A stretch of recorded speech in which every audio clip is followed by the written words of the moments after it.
ಇನ್ನು ವಾಲ್ಮೀಕಿ ನಿಗಮದಲ್ಲಿ ನೂರಾರು ಕೋಟಿ ಅವ್ಯವಹಾರಕ್ಕೆ ಸಂಬಂಧಪಟ್ಟಂತೆ ಇಡಿ ಇಕ್ಕಳದಲ್ಲಿ ನಾಗೇಂದ್ರ ಅವರಿದ್ದಾರೆ, ಅರೆಸ್ಟ್ ಆಗಿದ್ದಾರೆ. ಅವರಿಗೆ ಅವರ ಆಪ್ತರಿಂದಲೇ ಸಂಕಷ್ಟ ಅನ್ನೋ ಪ್ರಶ್ನೆ.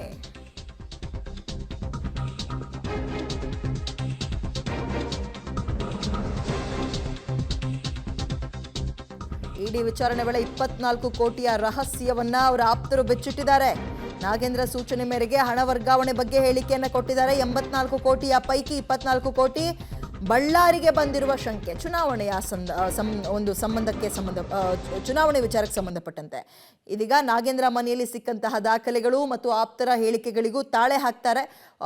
ಇದೀಗ 24 ಕೋಟಿ ಹಣದ ಜಾಡು ಭೇದಿಸೋಕೆ ಇಡಿ ಮುಂದಾಗಿದ್ದು ಮತ್ತಷ್ಟು ನಾಗೇಂದ್ರ ಆಪ್ತರಿಗೂ ಕೂಡ ನೋಟಿಸ್ ಸಿಗೋ ಸಾಧ್ಯತೆ ಇದೆ. ಇಡಿ ಇಕ್ಕಳದಲ್ಲಿ ಅಥವಾ ಇಡಿ ವಶದಲ್ಲಿ ನಾಗೇಂದ್ರ ಇದ್ದಾರೆ.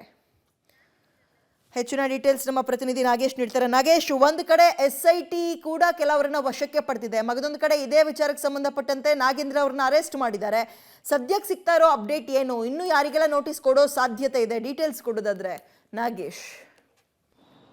ವಿದ್ಯಾ, ವಾಲ್ಮೀಕಿ ನಿಗಮದಲ್ಲಿ ನಡೆದಿರುವ ಅಕ್ರಮಕ್ಕೆ ಸಂಬಂಧಪಟ್ಟಂತೆ ಮಾಜಿ ಸಚಿವ ನಾಗೇಂದ್ರ ಅವರನ್ನು ಇಡಿ ಅಧಿಕಾರಿಗಳು ಬಂಧನ ಮಾಡಿ ಪ್ರಕರಣಕ್ಕೆ ಸಂಬಂಧಪಟ್ಟಂತೆ ಈಗಾಗಲೇ ತನಿಖೆಯನ್ನು ಮಾಡುವ ಕೆಲಸವನ್ನು ಮಾಡ್ತಿರುವಂಥದ್ದು. ತನಿಖೆ ವೇಳೆ ಈ ಒಂದು ಪ್ರಕರಣದಲ್ಲಿ ನಡೆದಿರುವಂಥ ಅಕ್ರಮದ ಬಗ್ಗೆ ಸಾಕಷ್ಟು ಮಾಹಿತಿಯನ್ನು ಕಲೆ ಹಾಕುವ ಕೆಲಸವನ್ನು ಈಗಾಗಲೇ ಇಡಿ ಅಧಿಕಾರಿಗಳು ಮಾಡಿರುವಂಥದ್ದು.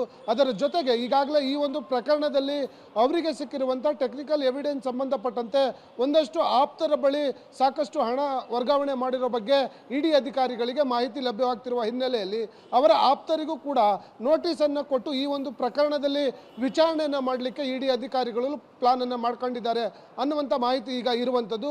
ಈ ಒಂದು ಪ್ರಕರಣದಲ್ಲಿ ಈಗಾಗಲೇ ಮತ್ತೊಬ್ಬ ಪ್ರಮುಖವಾಗಿ ಬೇಕಾಗಿರುವಂತಹ ಶಾಸಕ ದದ್ದಲ್ ಅವರಿಗೂ ಕೂಡ ವಶಕ್ಕೆ ಪಡೆದು ವಿಚಾರಣೆ ಮಾಡಲಿಕ್ಕೆ ಒಂದು ಕಡೆ ಇಡಿ ಅಧಿಕಾರಿಗಳು ತಯಾರಿಯನ್ನು ಮಾಡ್ಕೊಳ್ತಿರುವಂಥದ್ದು. ಅದರ ಜೊತೆಗೆ ಈಗಾಗಲೇ 6 ದಿನ ಕಸ್ಟಡಿಯಲ್ಲಿರುವಂಥ ಮಾಜಿ ಸಚಿವ ನಾಗೇಂದ್ರ ಅವರನ್ನು ಹೆಚ್ಚಿನ ವಿಚಾರಣೆ ಮಾಡೋದ್ರ ಮೂಲಕ ಈ ಒಂದು ಪ್ರಕರಣದಲ್ಲಿ ಈಗಾಗಲೇ ಅವರು ಅಕ್ರಮವೆಸಗಿದಿರುವಂಥದ್ರ ಬಗ್ಗೆ ಲೋಕಸಭೆ ಚುನಾವಣೆಗೆ ಬಳಕೆ ಮಾಡಿರುವಂಥ ಕೋಟ್ಯಾಂತರ ರೂಪಾಯಿ ಹಣ ಸೇರಿದಂತೆ ಬೇರೆ ಬೇರೆ ರೀತಿಯ ಮಾಹಿತಿಗಳನ್ನು ಕಲೆ ಹಾಕುವ ಕೆಲಸವನ್ನು ಇಡಿ ಅಧಿಕಾರಿಗಳು ಮಾಡ್ತಿರುವಂಥದ್ದು. ಹಾಗಾಗಿ ಈ ಒಂದು ಪ್ರಕರಣದಲ್ಲಿ ನಾಗೇಂದ್ರ ಅವರಿಗೆ ದೊಡ್ಡ ಮಟ್ಟದ ಉರುಳಾಗಿ ಪರಿಣಮಿಸುತ್ತೆ ಅನ್ನುವಂಥದ್ದು ಮೇಲ್ನೋಟಕ್ಕೆ ಕಂಡು ಬರ್ತಾ ಇರುವಂಥದ್ದು. Vidya, okay, stay with me Nagesh. ನಾನು ನಿಮ್ಮನ್ನ ಮತ್ತೆ ಸಂಪರ್ಕಕ್ಕೆ ತಗೊಳ್ತೀನಿ.